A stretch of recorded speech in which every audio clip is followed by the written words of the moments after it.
What is going on, Ape Nation? So you know that on this channel I love to expose the corruption in the marketplace. Today is going to be no different. I've got a 3-video series for you guys. This is number 1, and we're going to hear from Brad Katsuyama. If you don't know who he is, make sure you check out my videos from last night. A lot of you loved those videos. I got a lot of positive feedback on those.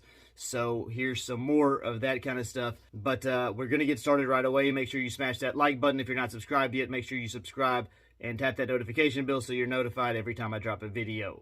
60 Minutes, the week before it comes out, I'm sitting on a couch, sitting on my couch with my wife, and I pull up the preview. Michael Lewis is there on the screen, and Steve Kroft says to him, "What's the headline?"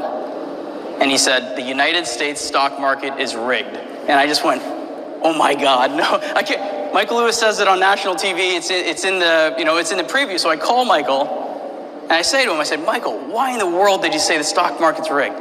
And he said, "Well, let me ask you a question." I said, "Okay." He goes, "Is the way the stock market has been designed, does it systematically disadvantage certain people?" And I said, "Yes, of course you know that." And he goes, "Well, what would you call it then?" So the funny part about it is that rigged is a word.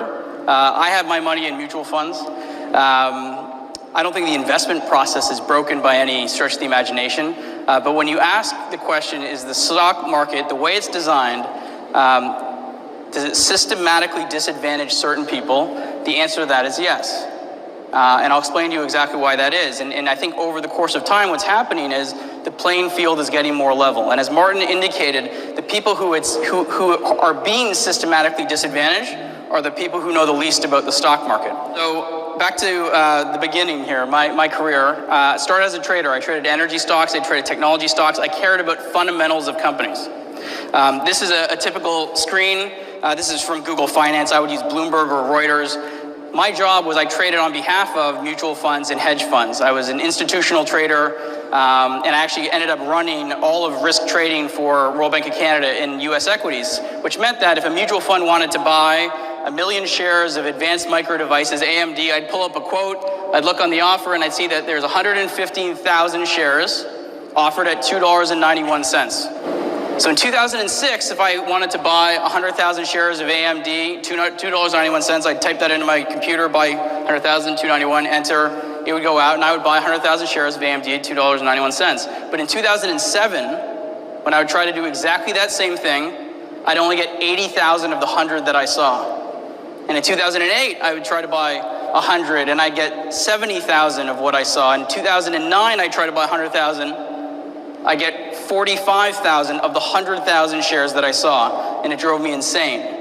I do what every trader does when they think their computer's not working. I'd call tech support, and the guy would run out of the back and say, "What's going on?" I'd say, "Watch this. I see 50,000 shares at $2.93. I'm going to try to buy that. I will only get a fraction of what you and I see on the screen."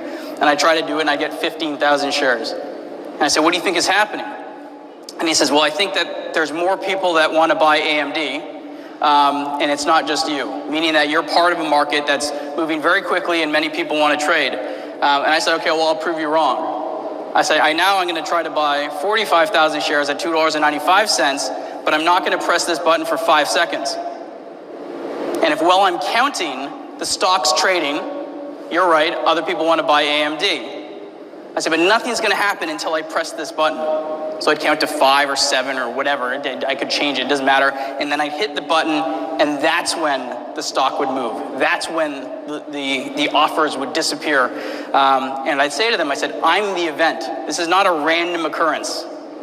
The only reason people want to buy AMD is because I want to buy it. I had no idea why this was happening. It went on for 2 years. Right? Michael Lewis, I think some people, if they haven't read the book, kind of would view me as a disruptor, and that's like the opposite of what I am. I spent my entire life getting along with people. This is not, in a million years, I never thought I'd be in the position I'm in right now. This went on for 2 years. Myself, my traders, we just dealt with it. It became common knowledge that if I saw 500,000 shares of a stock on the offer, that I would only get a fraction of what I actually saw.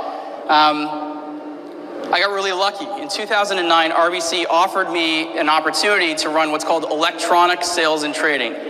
And what that meant, in a nutshell, is I went from managing a group of people, human traders, to computer programmers and network engineers that were building algorithms that our traders would use. So I went from managing traders to managing people who built programs and algorithms for those traders. I actually didn't want the job. So my first answer to them offering me this job was actually no. And it's funny because life is a lot about decisions and a lot about luck. And for some reason, my boss kept persisting. I think you should really take a look at this job. I didn't want to do it. Actually, funny story is that we had bought a company, terrible company. We bought it in 2007. They were supplying the technology that we were using, and I actually thought they were partially responsible for the fact that I couldn't trade. We buy this company, it's a pile of garbage, and I can't trade. They fired the CEO, and they wanted me to take that company over, and I just didn't want to do it. I went out and I said, okay, I'll do a little bit of due diligence to see if I want to take this job. And I went out and I sat with a friend of mine who actually worked at SEC Capital in Stamford, Connecticut, Steve Cohen's fund. And I said, if anyone has the best tools, algorithms in the market, it's SEC Capital. So I sat with a trader from SAC. He was using algorithms from Goldman Sachs and Credit Suisse and Morgan Stanley, et cetera, et cetera. He could not buy or sell what he saw on his screens either. And that was the first time where the light bulb went off in my head to say, this isn't an RBC problem. It's not a crappy technology problem. One of the biggest hedge funds in the world is using tools built by all of the largest banks, and he can't buy or sell what he sees on his screen either. At that point in time, I actually knew the problem was systemic. So I took the job because I really wanted to figure out what was happening. And it turns out that some of the people that again, life has a lot to do with luck. I was hiring people in the spring of 2009.